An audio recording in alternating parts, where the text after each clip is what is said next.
Hello friends, this is Jyoti Verma. Today I am going to start with School Organization and Management Unit 3rd. Unit 3rd हम start कर चुके हैं इस subject की, और ये सब्जेक्ट है हमारा first semester first year BEd IP university का। इस टॉपिक को अदर यूनिवर्सिटीज के स्टूडेंट भी पढ़ सकते हैं अगर उनके ये सिलेबस में इंक्लूड है तो। बाकी इसके अंदर मैं आपको सारे पॉइंट्स बताऊंगी कि डिसीजन मेकिंग होता क्या है, उसका क्या महत्व है, क्या उसकी नीड होती है, किस तरीके से उसकी प्रोसेस है एक तरीके से, और डिसीजन मेकिंग के अंदर जो एक प्रधानाध्यापक होता है, प्रिंसिपल होता है या हेडमास्टर जो भी आप कह लें, उसका क्या रोल है।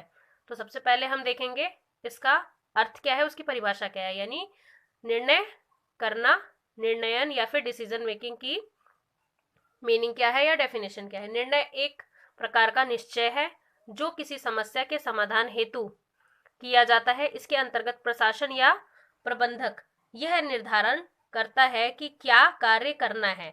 तो बेसिकली क्या है डिसीजन मेकिंग, आपको खुद भी पता होगा, आप भी किसी चीज के लिए कोई भी डिसीजन लेते होंगे कि आपको किस प्रकार क्या काम करना है। तो यही चीज बेसिकली इसके अंदर भी है कि जो निर्णय होता है, निर्णय एक प्रकार का क्या है, निश्चय है। आप निश्चय कर लेते हैं कि आपको ये कार्य करना है जो किसी समस्या के समाधान हेतु किया जाता है। मतलब जो समस्या का समाधान है उसके हेतु किया जाता है। कोई समस्या पैदा हो गई तो उसके समाधान के लिए कोई भी एक निर्णय लिया जाना चाहिए। अगर वो विद्यालय संस्था है या कोई सी भी संस्था है, वहां पर डिसीजन मेकिंग अति आवश्यक है, बहुत ही ज्यादा इंपॉर्टेंट है।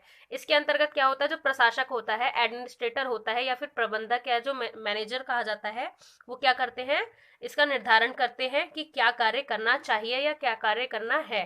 तो ये है इसकी परिभाषा या अर्थ। ये है अर्थ, परिभाषा में अभी आपको बताऊंगी इसकी। परिभाषा है एलेन के अनुसार निर्णय वह कार्य है जिससे एक प्रबंधक यानी जो एक मैनेजर होता है स्कूल का या किसी भी संस्था का, जो एक मैनेजर होता है किसी निष्कर्ष पर पहुंचने के लिए करता है। मतलब उसको एक किसी टॉपिक की समस्या, कोई भी टॉपिक से रिलेटेड समस्या है, किसी भी टॉपिक से रिलेटेड अगर कोई भी प्रॉब्लम आ रही है तो उसका समाधान करके किसी भी निष्कर्ष तक, उस टॉपिक के कंक्लूजन तक उसको पहुंचना है। यही है आपका डिसीजन मेकिंग या निर्णय करना या निर्णयन।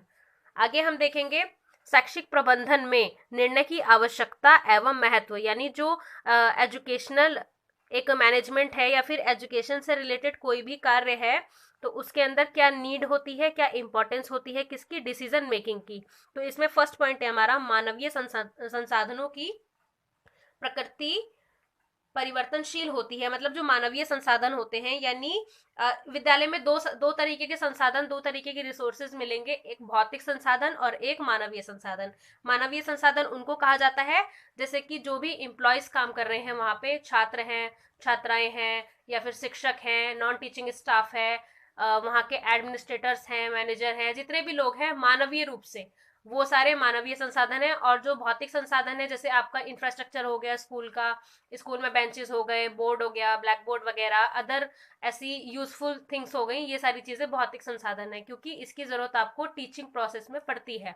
तो इसमें फर्स्ट है मानवीय संसाधनों की प्रकृति, उनका नेचर परिवर्तनशील होना चाहिए, मतलब या फिर होती है। तो परिवर्तनशील का मतलब है फ्लेक्सिबल है, चेंजेबल है, हमेशा वो चेंज होती रहती है। सेकंड है मानवीय संसाधनों का सही उपयोग करने हेतु, जो मानवीय संसाधन है उनको क्या करना है, मानवीय संसाधन का सही उपयोग करना, जो लोग हैं वहां पर, जो एम्प्लॉयज हैं, उनका सही उपयोग करना, मतलब उनको किस तरीके से किस काम को बताना है, किस काम को किस तरीके से करवाना है, ये आना चाहिए।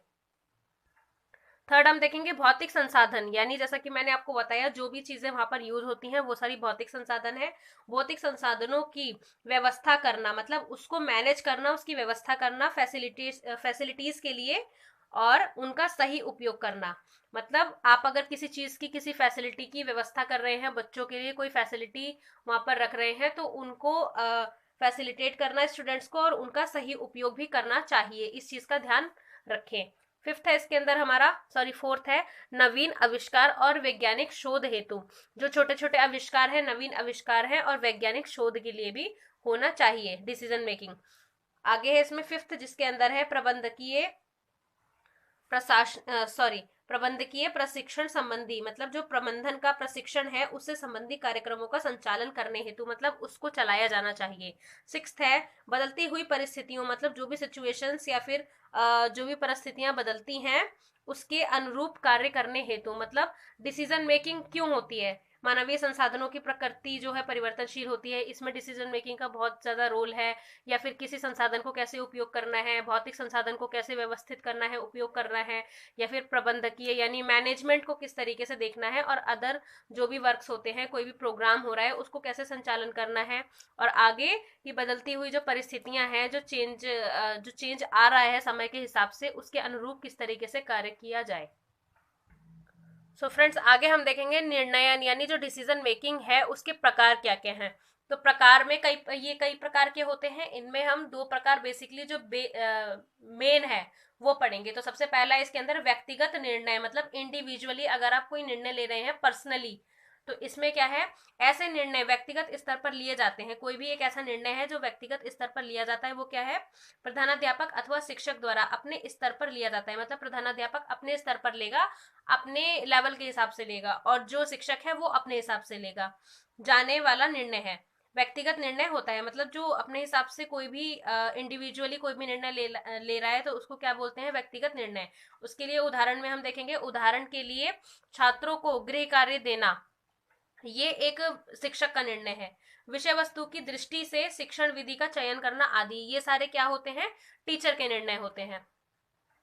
सेकंड हम देखेंगे सामूहिक निर्णय यानी ग्रुप डिस्कशन। तो ग्रुप डिस्कशन क्या होता है, इस निर्णय के अंतर्गत अधिकारी वर्ग संबंधित व्यक्तियों से विचार विमर्श करके निर्णय लेता है। मतलब कोई भी एक ग्रुप है, मान लीजिए कोई भी स्कूल है, वहां पर कोई निर्णय लेना है, कोई प्रोग्राम ऑर्गेनाइज कराना है, तो जो प्रिंसिपल है वो अपने टीचर जो जो भी सारे टीचर्स एम्प्लॉयज हैं वहां पर उनको बुलाएंगे, या फिर नॉन टीचिंग स्टाफ है उनको बुलाएंगे।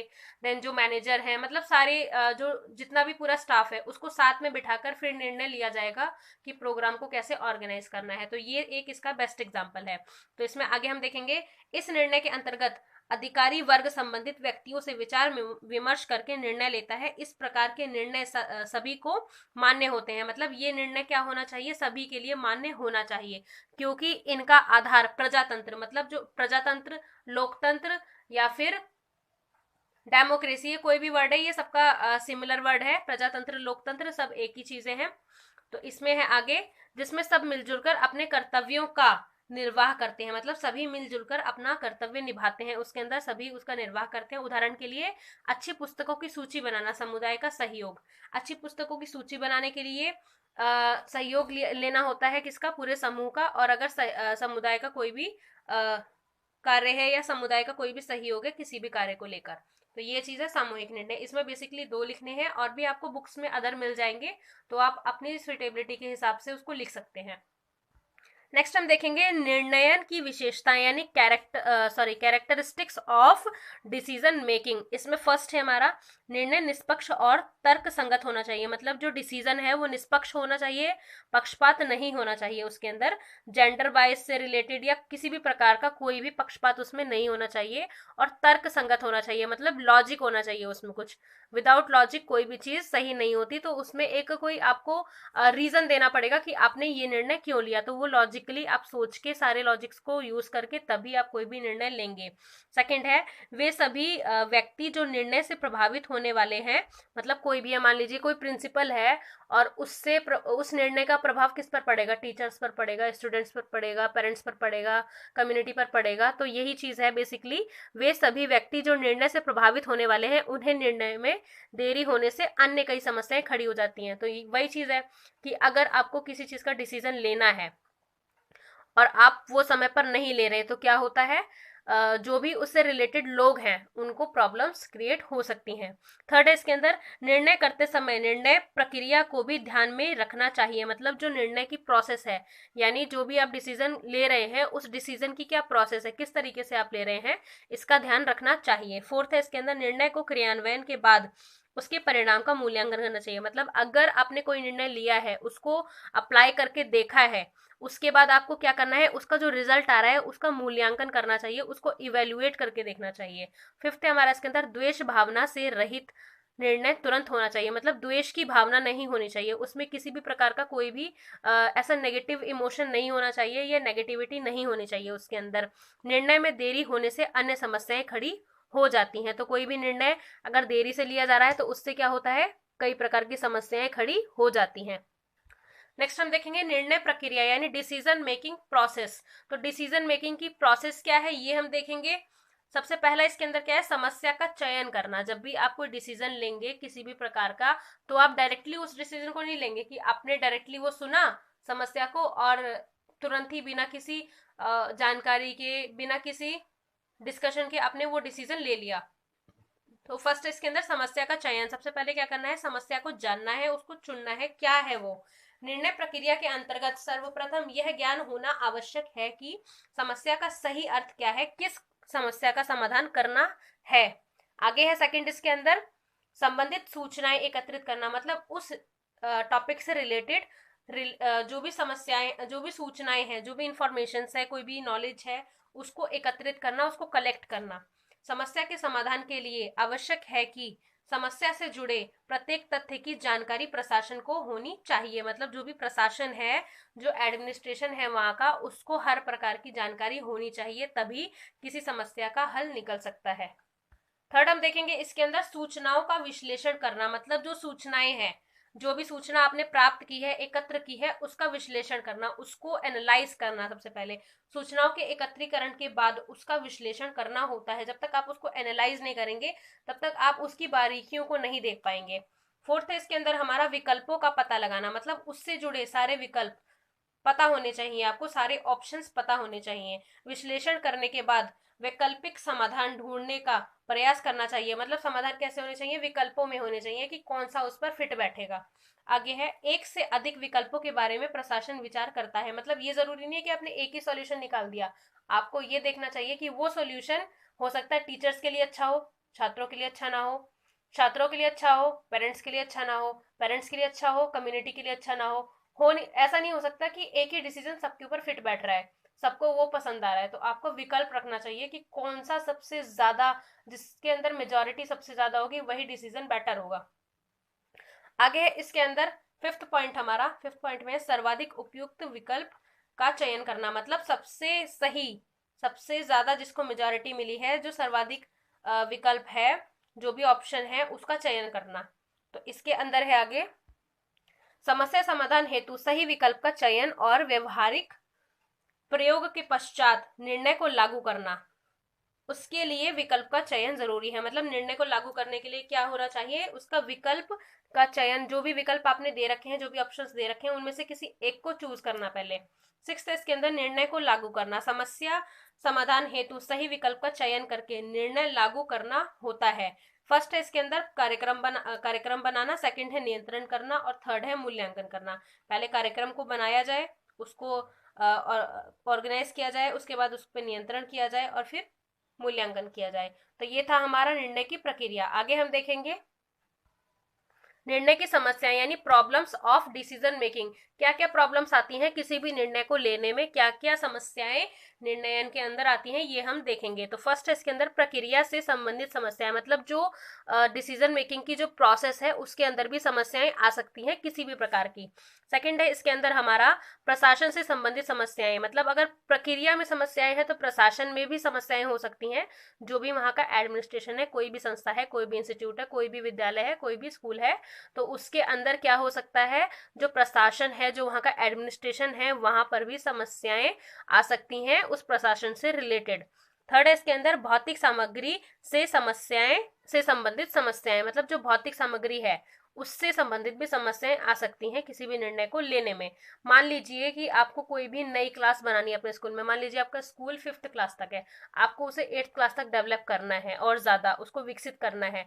तो आप क्या करेंगे, मटेरियल का सारा जुगाड़ करेंगे। सबसे पहले क्या क्या चीजें जरूरी हैं उसके लिए डिसीजन लेंगे, 10 लोगों को बिठा के साथ में।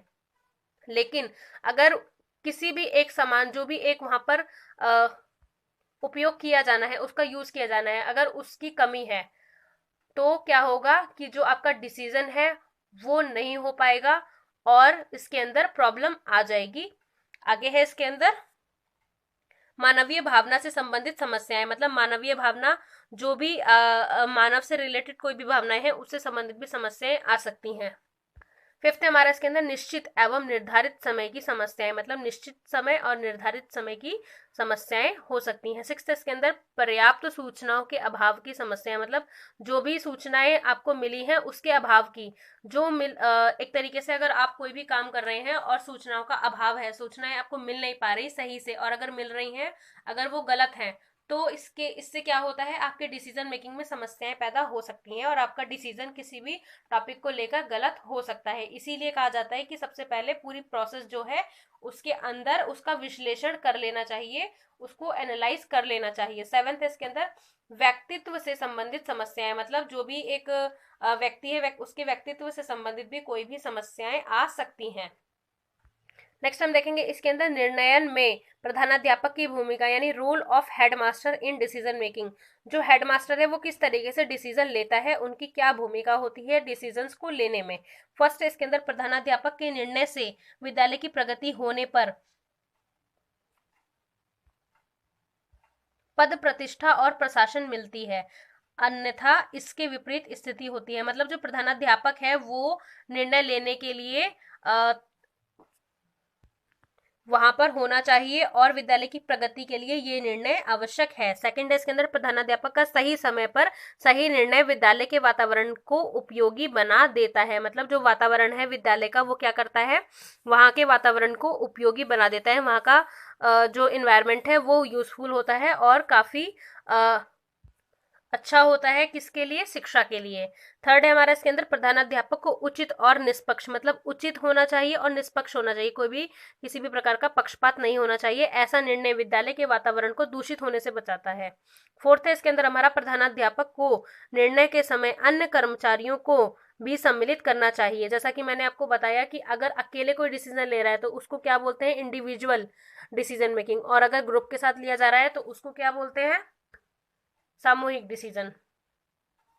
सो फ्रेंड्स ये थी हमारी आज की वीडियो। आई होप आपको ये वीडियो पसंद आई होगी। इसके अंदर हमने कई पॉइंट्स क्लियर किए, निर्णयन क्या है, यानी डिसीजन मेकिंग क्या है, डिसीजन मेकिंग की परिभाषा क्या है, या फिर उसमें क्या क्या समस्याएं आती हैं, क्या क्या उसकी प्रोसेस है, क्या उसका महत्व है, क्या उसकी आवश्यकता है, और लास्ट में हमने देखा कि प्रधानाध्यापक की क्या भूमिका है डिसीजन मेकिंग में, यानी जो प्रधानाचार्य हैं या फिर हेडमास्टर हैं वहाँ के। आई होप फ्रेंड्स आपको ये वीडियो पसंद आया होगा। Thank you so much for watching this video. मेरे चैनल को सब्सक्राइब करें, वीडियो को लाइक करें, शेयर करें एंड कमेंट करें।